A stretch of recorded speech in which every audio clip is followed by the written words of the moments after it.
미국의 수도 워싱턴에서 전해드리는 RFA 자유아시아 방송의 생생 토크입니다. 한국전쟁으로 희생된 미군 사망자 중 상당수가 아직까지 고향으로 돌아오지 못하고 있습니다.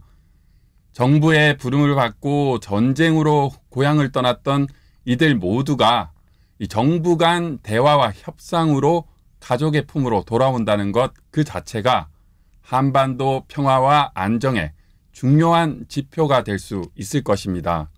취재기자와 얘기 나눠보겠습니다. 뉴스팀의 이상민 기자입니다. 안녕하십니까? 안녕하십니까? 네.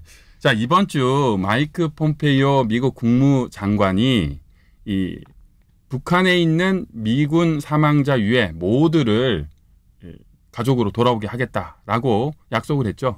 네, 그렇습니다. 그 폼페이오 국무장관이 27일 미국 중부에 있는 인디애나폴리스에서요 제한군인의 회의를 갔는데 그때 제한군인들에게 한 약속 중에 하나가 미국이 북한에 있는 미군 유해를 모두 송환하겠다는 약속을 꼭 지키겠다라는 그런 언급을 했습니다. 네. 네. 자, 1년 전으로 시계를 돌려보면요. 지난해 6월 12일 싱가포르에서 도널드 트럼프 미국 대통령과 김정은 북한 국무위원장이 이 사상 첫 미국 정상회담을 했지 않습니까? 이 회담의 어쩌면 가장 큰 성과 중에 하나가 미군 유해 55구가 미국으로 돌아온 것 아니겠습니까? 이 수십 년 만에 중에는 가장 큰 대규모의 송환이다라고 했는데 자, 이들의 신원이 다 확인된 것은 아니라면서요? 예, 그렇습니다. 당시 합의의 결과로 지난해 8월 1일 날 미국으로 그 55개의 상자에 실린 미군 유해가 북한에서 돌아왔는데요. 네. 지금까지 이제 그 미 국방부 산하 전쟁 포로 및 실종자 확인국 감식소에서 그 유해들의 신원을 확인하고 있습니다. 그런데 제가 며칠 전에 그 전쟁 포로국 감식소의 그 담당 그 수장을 만났는데요. 이제 그분의 말에 따르면은 지난 22일 기준으로 그때 왔던 유해 중에서 총 23명의 미군이 신원이 확인됐다라고 얘기를 들었습니다. 네, 아직까지는 좀 절반에 약간 못 미치는 정도 55구 중에 23구면? 아니요. 그게 아니라 네. 그때 그 소장이 한 말이 그때 55개 상자에 실려온 미군 유해들을 이번에 모든 유전자 검사를 해봤더니 네. 결과상 한 255명가량의 유해가 있다는 거였어요. 예. 그러니까 그동안 사람들이 55개의 유해가 온 걸 알고 있었는데 그게 아니라 55개 상자에 실려온 모든 유해는 분석 결과 한 250여 명의 유해였다라는 거였죠. 네, 예. 그 가운데서 한 80여 명은 한국 군인인 거로 추정이 되고 있고요. 네. 나머지 한 170여 구가 미군인 거로 지금 알고 있는데 그 가운데서 22일 기준으로 23명이 네. 확인된 겁니다. 네, 그럼 제가 산수를 다시 해야 되겠네요. 예. 절반 정도가 아니고 230여 구 중에 23명의 신원이 확인됐다. 그러면 뭐 한 10%? 그렇습니다. 10명에 1명꼴로 네. 확인이 된 거다.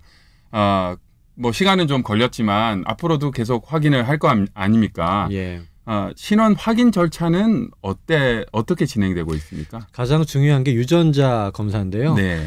그때 이제 보통 유가족들, 즉 실종자 가족들이 낸 유전자와 이번에 이제 돌아온 유해들의 거기서 채굴해낸 유전자 검사를 통해서 신원을 확인하게 됩니다. 네. 근데 아까 말씀드린 것처럼 이번에 온 230여 명의 유해 중에 모든 유전자 검사 끝났기 때문에 앞으로 그런 검사 결과가 좀 빨라지지 않을까 좀 기대하고 있습니다. 네. 네. 자, 검사 결과가 빨라져서 모두의 신원이 빠른 시간 안에 확인이 되면 좋겠는데 신원이 확인된 이 유해들은 뭐 국립묘지에 안장이 된다든가 아니면 고향 땅으로 돌아가지 않습니까?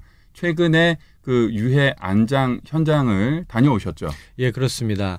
그 지난 22일 날 미국 알링턴 국립묘지에서 이번에 그 북한에서 돌아온 유해 중에 한 분인 그 윌리엄 존스 일병 네. 그분의 그 유해 안장식이 있었습니다. 그 현장을 다녀왔는데요.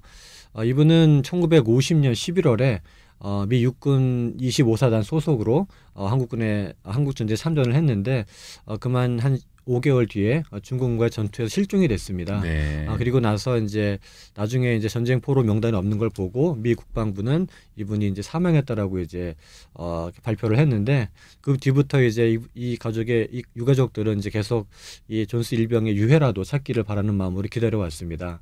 이제 그러길 69년을 이제 기다렸는데요.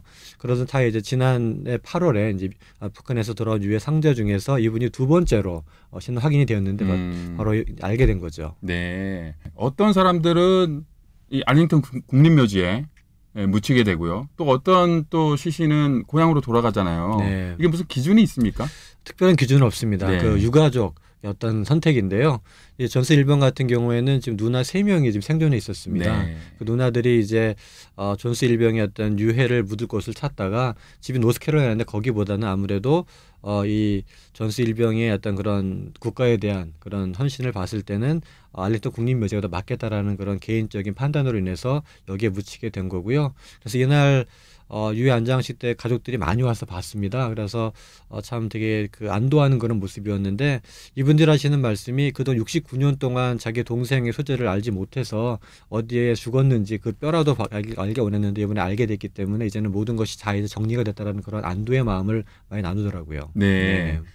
생생 토크. 오늘은 한반도의 평화를 견인할 미군 유해 송환과 얘기들 이상민 기자와 나눠봤습니다. 이 기자 수고 많으셨습니다. 감사합니다.